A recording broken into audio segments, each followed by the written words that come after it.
Hello বন্ধুরা, কেমন আছো? আশা করি সকলে ভালো আছে এবং সুস্থ আছে। আমি আল্লাহর রহমতে ভালো আছি এবং সুস্থ আছি। তো বর্তমান বাজারে এই মাসের শেষের দিকে এমন দুটি ফোন লঞ্চ করতে যাচ্ছে। সেই দুটি ফোনের মধ্যে প্রথম ফোনটি হচ্ছে রেডমি নোট 10 এবং দ্বিতীয়টি হচ্ছে টেকনোর পক্ষ থেকে টেকনো পোভা 2। এবং আমরা হয়তো বা অনেকেই জেনে গেছি ইউটিউব থেকে একটি আপডেট দিয়েছে। সেই আপডেটটি কোনো ইউটিউবারদের ক্ষতি হতে পারে বা ভালো হতে পারে, সে সম্পর্কে আজকে আমরা ভিডিওর শেষে জেনে নেব। চলুন আর কথা না বাড়িয়ে ভিডিওটি শুরু করা যাক। আর যারা নিউজ 2460 নতুন হয়ে আছেন অবশ্যই সাবস্ক্রাইব করে আমাদের পাশে থাকুন। প্রথমেই বলবো রেডমি নোট 10 ফোনটি ডিসপ্লে হচ্ছে 6.5 ইঞ্চ, যা কিনা এক হাতে চালানো যাবে এবং ফোনটি গেমিংয়ের জন্য একটি পারফেক্ট ফোন এবং ক্যামেরার দিক থেকে মোটামুটি ঠিক আছে। ফোনটি 4GB র্যাম এবং 64GB রোম। ফোনটির মেন ক্যামেরা হচ্ছে 48 মেগাপিক্সেল এবং দ্বিতীয় ক্যামেরা 2 মেগাপিক্সেল এবং তৃতীয় ক্যামেরা 2 মেগাপিক্সেল এবং সেলফি ক্যামেরা হচ্ছে 8 মেগাপিক্সেলের।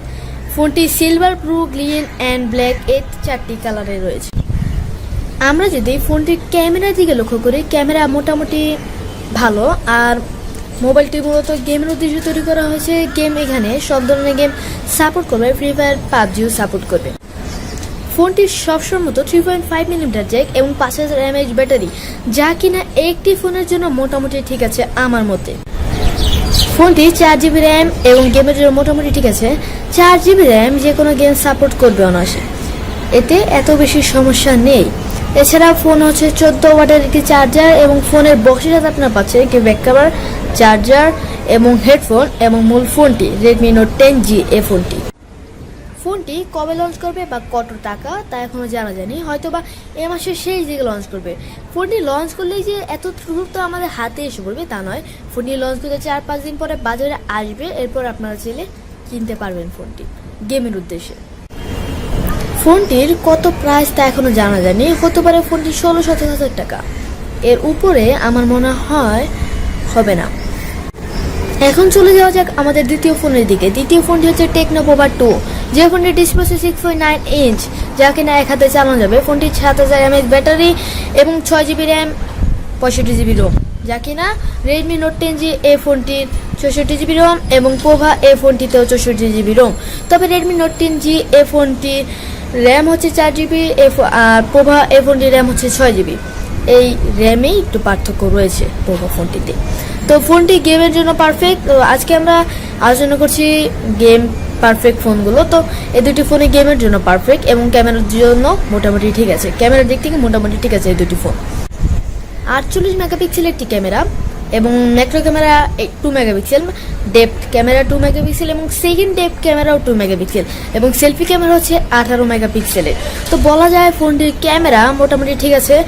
তো এই ফোনটির ক্যামেরা এবং রেডমি নোট 10 ফোনটির ক্যামেরার থেকে ফোনটির পোভা ফোনটির ক্যামেরা একটু বেটার আমার যা মনে হয়।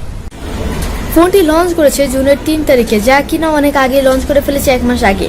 ফোনটি লঞ্চ করেছে জুনের 3 তারিখে এবং বাজারে এসেছে 11 তারিখে, জুন মাসের 11 তারিখে বাজারে এসেছে। ফোনটি ইন্ডিয়ান প্রাইস হচ্ছে 10,999 টাকা, অর্থাৎ আমাদের বাংলাদেশের ফোনটির প্রাইস হবে 15,000 টাকা। তো 16 থেকে 15,000 টাকার মধ্যে এই দুটি ফোন আমি মনে করি গেমিংয়ের জন্য গেমের দিক থেকে পারফেক্ট ফোন এবং ক্যামেরার দিক থেকে মোটামুটি ঠিক আছে। ফোনটিতে সবসময় মতো 3.5mm জ্যাক এবং কালার হচ্ছে 3টি, গ্রে, ব্লু অ্যান্ড হোয়াইট। তো আমরা এই দুটি ফোনেরই ওয়েট জানা হয়নি, আসলে দুটি ফোনের ওয়েট আসলে এখনো জানা যায়নি দুটি ফোনের ওয়েট। তো জানা গেলে আমরা নেক্সট ভিডিওতে আপনাদের জানিয়ে দিব ফোন দুটি ওয়েট কত হবে। আপনাদের কোন ফোনটি গেমের উদ্দেশ্যে ভালো লেগেছে অবশ্যই কমেন্ট বক্সে কমেন্ট করে জানাবেন। আর অনেকেই বলবে যে রেডমি নোট 10 ফোনটি 4GB র্যাম এবং পোভা ফোনটিতে 6GB র্যাম, তাহলে রেডমি নোট 10 ফোনটি কিভাবে গেমের দিক থেকে পারফেক্ট? আমি প্রথমে বলেছি এই ফোনটি মোটামুটি গেমের জন্য পারফেক্ট, এত ভালো না, মোটামুটি ফোনটি গেমের জন্য পারফেক্ট। আর পোভা এই মোবাইলটি মূলত গেমের উদ্দেশ্যে তৈরি করা হয়েছে, মোবাইলটিও গেমের জন্য পারফেক্ট।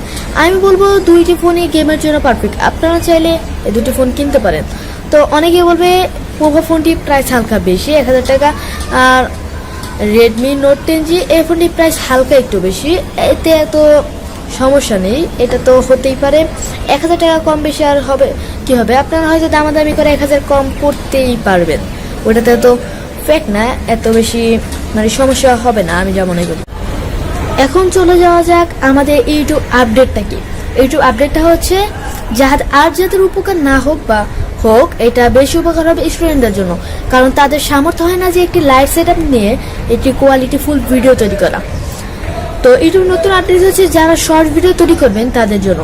তো স্টুডেন্টরা এখন শর্ট ভিডিও তৈরি করবে এবং খুব সহজেই টাকা উপার্জন করতে পারবে, কারণ একটি লং ভিডিও তৈরি করতে আমাদের লাইট সেট আপ আর অনেক কিছু লেগে যায় এবং ক্যামেরাও লাগে। আর যারা শর্ট ভিডিও তৈরি করবে, স্টুডেন্টরা শর্ট ভিডিও তৈরি করতে 1 মিনিট বা 30 সেকেন্ডের জন্য আর বেশি লাইভ ভিডিও লাগে না। লাইভ সেট আপ বা টাইপড ক্যামেরাগুলো লাগে না। আপনারা সহজে মোবাইল দিয়ে ইউটিউব ভিডিওটি তৈরি করতে পারবেন, শর্টস ভিডিও।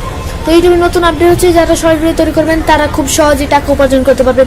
বেশিটা স্টুডেন্টদের জন্য উপকার হবে, কারণ তাদের সামর্থ্য হয় না একটি লাইট কিনে ভিডিও তৈরি করা। তাহলে এটাই ইউটিউবের নতুন আপডেট, শর্ট ভিডিও তৈরি করবেন এবং খুব সহজেই টাকা ইনকাম করবেন। এরপরে শুনতেছি অনেকেই এবং খবরে নিউজ পেপারেও এসেছে যে PUBG, Free Fire, Likee and TikTok ban করে দিবে এবং এটি ইন্ডিয়াতেও ব্যান করে দিচ্ছে, এটি বাংলাদেশেও ব্যান করে দিচ্ছে। আমি মনে করি এই ব্যান করাটাই সব থেকে ভালো হয়েছে। ফ্রি ফায়ার, পাবজি ব্যান করলে হয়তোবা যারা ফ্রি ফায়ার খেলে তাদের 2-3 দিন একটু মন খারাপ হবে, এটাই ভালো। কারণ ফ্রি ফায়ার, পাবজিতে অনেক দুর্ঘটনা ঘটেছে এবং কয়েকদিন আগেও কি দুর্ঘটনা ঘটেছে, তাই আর কেউ যাচ্ছে না যে সামনে আরো দুর্ঘটনা হোক। এই ফ্রি ফায়ার, পাবজির কারণে অনেক জেনারেশনদেরই ক্ষতি হচ্ছে, এমনকি যারা ছোট তারাও ফ্রি ফায়ার খেলে এবং পাবজি খেলে। লাইকি, টিকটকের কোনো কথাই নেই, ইউটিউব খুললে খালি লাইকি আর টিকটকই দেখা যায় এবং বেশিরভাগ ইউটিউবাররাই Free Fire, PUBG, Likee, TikTok এগুলো দিয়ে টাকা উপার্জন করছে। সেটা ফ্যাক্ট না, ফ্যাক্ট হচ্ছে পাবজি আর ফ্রি ফায়ার এই দুটি, পাবজি আর ফ্রি ফায়ার খুব সমস্যা দিচ্ছে এবং এই কারণে অনেকেই ডিপ্রেশনে পড়ে সুইসাইডের প্ল্যান নিচ্ছে। যেমন সামনে আমাদের কিছুদিন আগেই আমাদের 6 বছরের একটি ছেলে ইন্ডিয়াতে সুইসাইড করেছে, তার মাত্র 40,000 টাকা খরচ করে ফেলেছে ফ্রি ফায়ার খেলতে। এটাই হচ্ছে বড় ফ্যাক্ট। সেই জন্যই এবার গেম তৈরি করা হবে যেন সেই গেম লং টাইম না খেলতে হয়। এবার গেম তৈরি করা হবে শর্টস গেম, মানে ছোটখাটো গেম তৈরি করা হবে, কারণ বড় বড় গেম যারা তার ওইদিকে 3-4 ঘন্টা মনোযোগী হয়ে যায় এবং তাদের চোখে সমস্যা হয় এবং আর অনেক কিছু হতে পারে। Free Fire, PUBG, Likee, TikTok এমন ক্ষতি করেছে যে যারা 4 বছরের তারাও এখন ফ্রি ফায়ার চিনে এবং ফ্রি ফায়ার খেলেও। আর এই ফ্রি ফায়ারের পিছনে কত টাকা ইনভেস্ট করেছে তারা ছাড়া এক আল্লাহই জানে। তো ফ্রি ফায়ার, পাবজি ব্যান করাই সব থেকে উত্তম আমি মনে করি, কারণ ফ্রি ফায়ার আর পাবজির জন্য কত দুর্ঘটনা ঘটেছে এবং কিছুদিন আগে দুর্ঘটনা ঘটেছে। আমরা চাই না যে সামনে দুর্ঘটনা ঘটুক, তাই ফ্রি ফায়ার, পাবজি ব্যান করা সব থেকে ভালো উপায় বেছে নিয়েছে আমাদের সরকার। Free Fire, PUBG, Likee, TikTok এগুলো বেশি করা হয় ইন্ডিয়াতে। ধরাই যায় 4 ভাগ করে ইন্ডিয়া এবং আমাদের বাংলাদেশ 4 ভাগের 1 ভাগ করে এগুলো। তো এগুলো থেকে বেঁচে থাকার জন্য, এগুলো থেকে বাঁচার জন্য আমাদের সরকার এটি ব্যান করে দিয়েছে, এটা সব থেকে ভালো। তো আজকে ভিডিওটি ছিল এ পর্যন্তই। যদি ভিডিওটি ভালো লেগে থাকে একটি লাইক করবেন এবং দেখা হচ্ছে নেক্সট ভিডিওতে। ততক্ষণের জন্য ভালো থাকুন, সুস্থ থাকুন, আল্লাহ হাফেজ, ধন্যবাদ।